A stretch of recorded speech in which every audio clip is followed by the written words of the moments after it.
Okay, so welcome back to another video on this VF1. Now we've rebuilt the gearbox. You see a couple of pictures at the start there. I wasn't going through and doing anything to do with the video on that because you can see that in one of my previous videos where I rebuilt the gearbox on the VF3.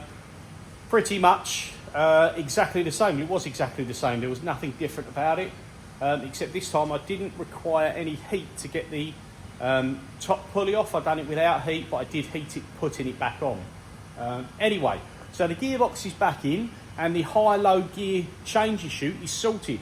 The downside is the gearbox is very noisy in low gear.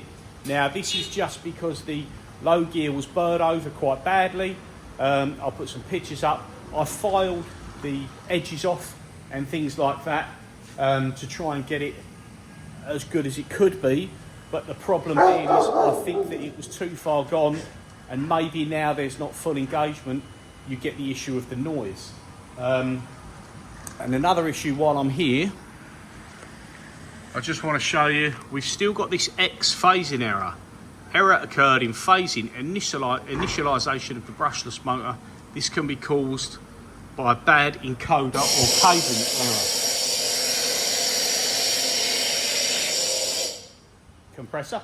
Now, I said before, I tried a different X-axis motor, an X-axis cable, a different Mocon board and a different servo amplifier, and I even disconnected the ball screw and stuff, and everything still seems to give me the same issue. I tried reloading some different parameters from a different machine and I still get this issue, so I'm really not too sure.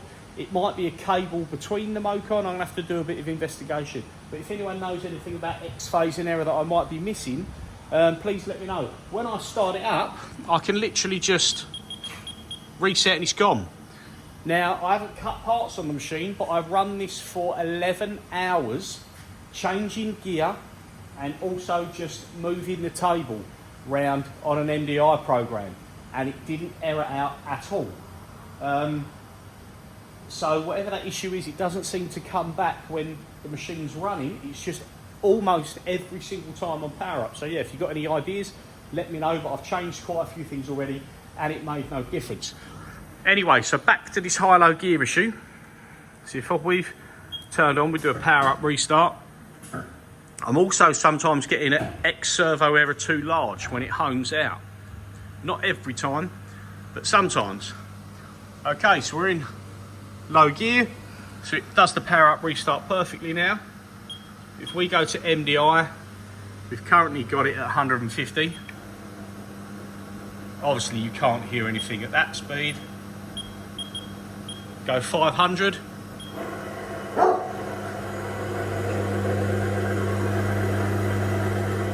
There's a bit of a noise.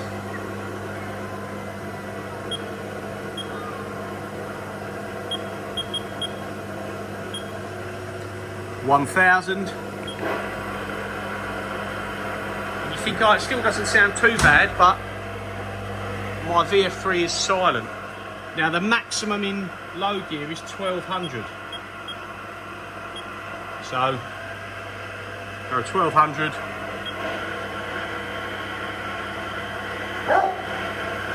And it isn't bad. It isn't bad. Like, how often do you go in low gear at 1200 RPM? And you can change that setting if you wish. But I just think it's, because I know this is silent and that should be silent, I think it's too loud.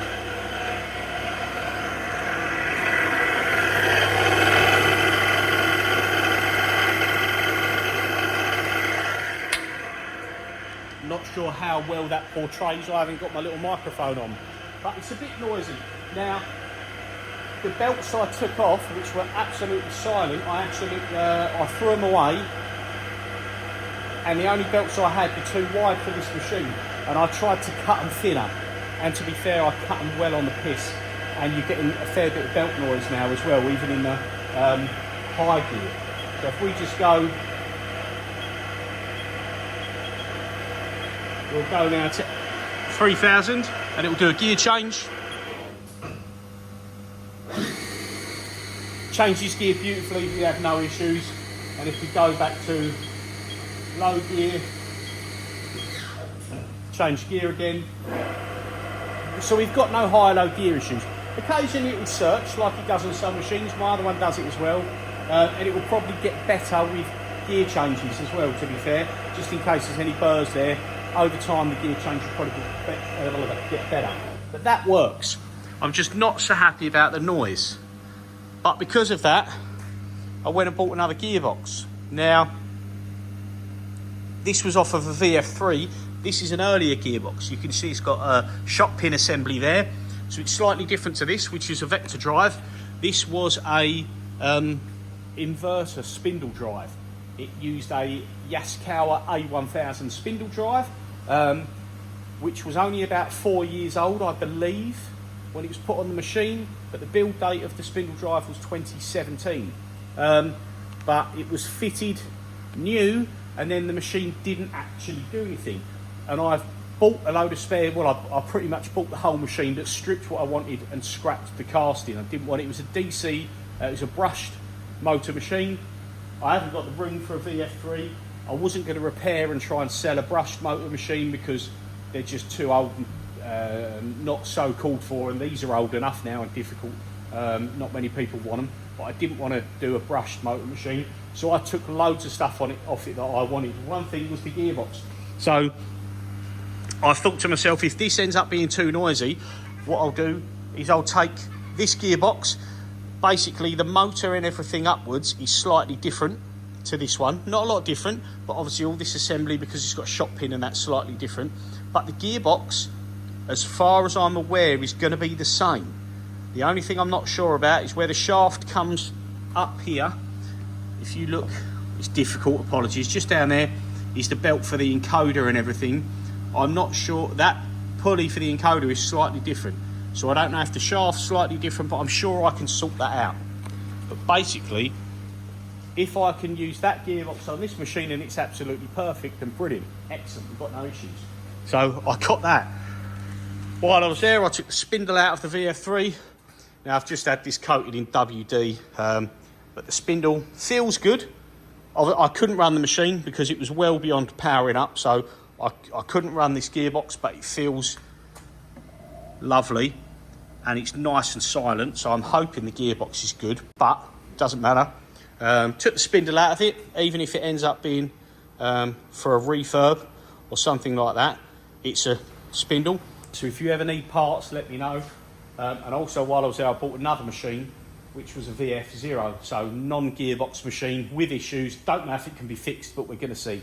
So yeah, this one, the gearbox issue is fixed, but it's not quite enough for my liking just yet. But I might run it for a while before we go to the effort of swapping the gearbox over, and I'm going to change them belts on there, which are not correct, because I've now had correct width belts made. So if you need belts, I'm going to put them on my website.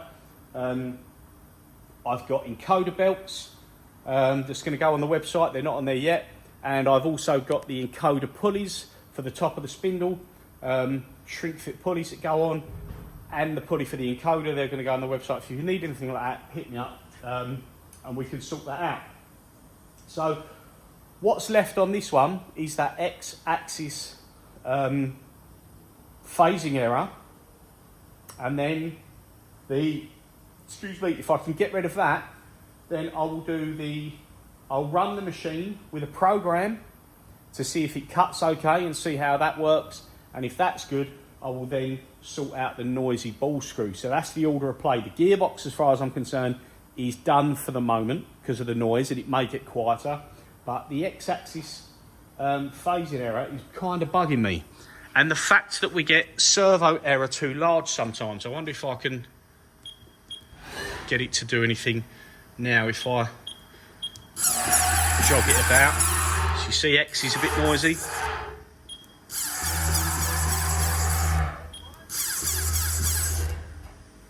So if I do power up restart, see, it didn't do it, but sometimes it does. If we try and power it up again.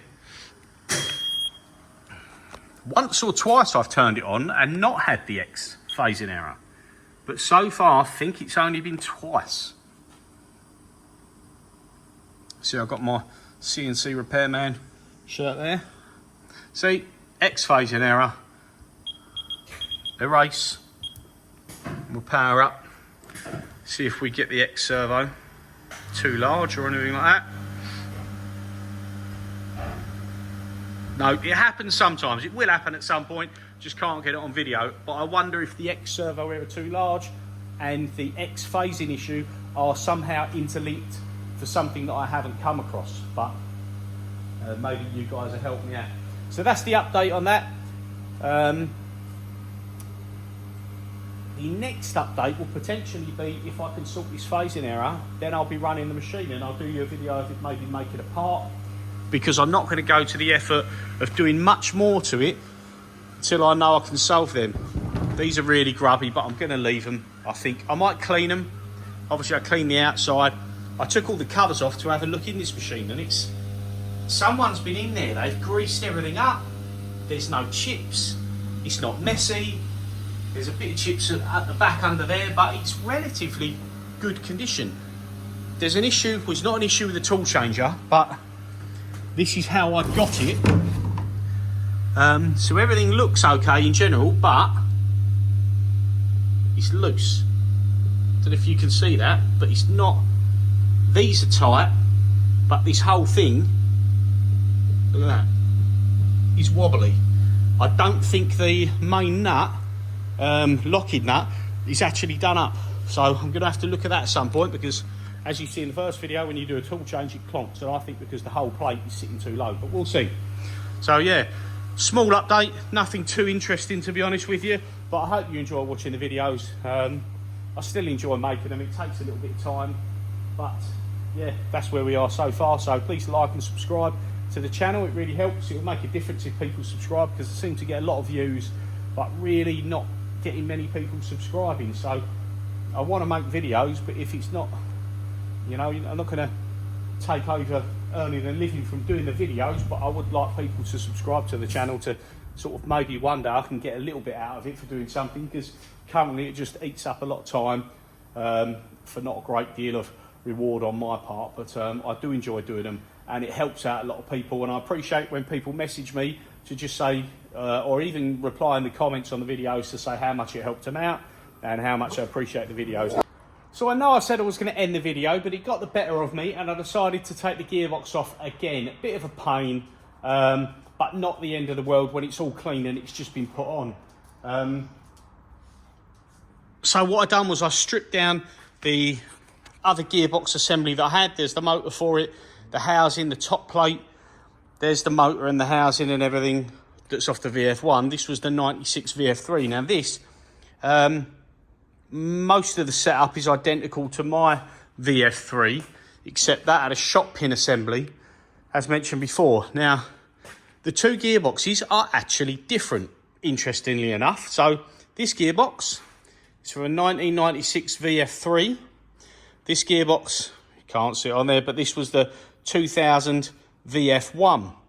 Now this gearbox is the same gearbox, or the same gear setup and everything assembly, that is in that 90, I think it's a 97.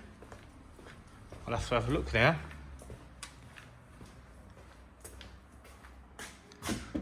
'97 VF3. That is a year 2000 VF1. So the 97 and the 2000 has got this style gearbox. You can see the differences. This gear's held on by a big circlip. What looks like a top plate or something, an insert with a groove in it. The clamp that goes on the high-low bearing is like a half moon shape compared to this one, which is a rectangular block. So yeah, it's a little bit different, but obviously I said about the noise, and this gearbox not had new bearings or new seals, but if you spin it up just by hand, it's beautiful and it is silent.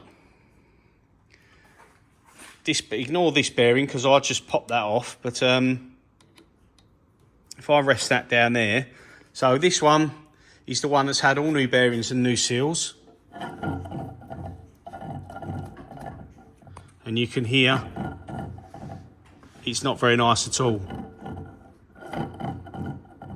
So, yeah, they're the differences. Now, I think this one, because the gears got so burred over, I don't think there's any other issue. I took it back off to check it, just in case I'd done something wrong, causing it to have that issue. But it seems like everything's good, and it's just the fact that that gear, once chewed up, is not going to be quiet again. Now, this was okay if this was my machine, or if I decide to keep this machine. This gearbox, obviously I've not run it, but this one sounds good. And everything in there, bearings feel pretty good. So I don't know if I'd go about stripping that one or just putting it on there. And the gears here, you see them compared to that, they're like they look almost brand new. They just look nicer than them. Yet this is meant to be older. I don't know if this is an original gearbox or whether it's new. The two plates here, this is the VF1 plate. This is the VF3 plate. Again, this looks much newer than this one. It's all the same. There is a couple of extra holes in this one, which don't seem to do anything. Maybe it was to do with fixturing, I'm not too sure. But this one looks newer. So maybe at some point in its life, the VF3 had a gearbox. Obviously, this one I've cleaned everything up. This one I haven't touched, so it's all gummy and not very nice. So if I'm going to use this one, I may leave the bearings and everything and just do the air cylinder and the switches, or even just clean the switches, because it's quite gunky and messy under there. Put a new hose on it as a matter of course. But yeah, I just thought it'd be interesting to show you the two different types of gearbox I've come across. So yeah, completely different gear design. I don't know why it changed, but somebody tell me if this is an earlier gear set and this is later, or this is later and this is earlier, whichever way around. Yeah, not sure what point they changed over, or if there's even any more designs of the gearbox. But in general, everything else appears to be the same. Castings are, they look very similar. That one's deeper, got a slightly different pocket in it, but yeah, obviously two revisions of gearbox there. So it looks like I'll potentially put that one in rather than this one, and maybe that one will be kept as a spare, and maybe I'll look into what gears can get replaced, and either getting gears made myself or see what Aaron can do with regards to gears. But yeah, thought I'd just show you, jump back into the video, show you the two different types of gearbox, and if one of you can let me know which is older. I assume this is an older style gearbox and that is the newer style, but yeah, if anyone can confirm that, that'd be good. But cheers for watching, see you again soon.